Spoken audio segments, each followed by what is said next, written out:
ما نحس إلا بسط كبس. This is activist Mازن الحمادة recounting all the ways in which he was tortured inside a regime prison.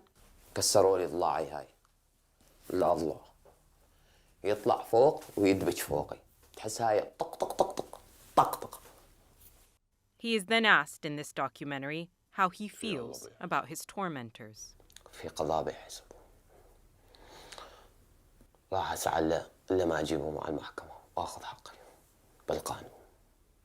This image, tears flowing from his haunted eyes, made الحمادة the face of Syria's torture victims, and inspired drawings by US-based artist and friend Mark Nelson. That just bore into my soul.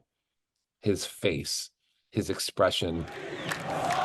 When an uprising against the Assad dynasty erupted in 2011, الحمادة was among the first to join demonstrations. It made him a target of the regime. In 2012, he was detained by security forces after smuggling baby formula into a besieged suburb of Damascus. For nearly 2 years, he endured medieval torture techniques, rape, beatings, and psychological abuse. After his release, he fled to Europe and vowed to tell the world his story.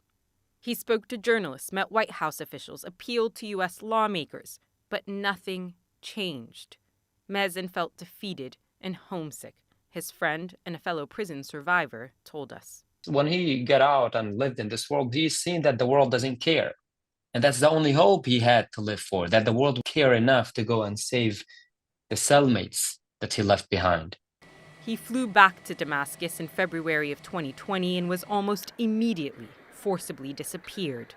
Again, Nelson began to draw. This is the only way I can think of as an art person to keep his memory is to every week, every other day, every month, draw him.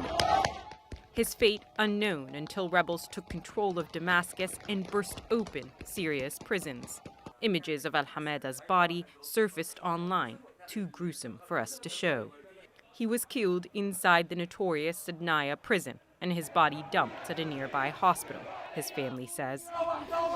Just 1 week before his dream of a free Syria was realized.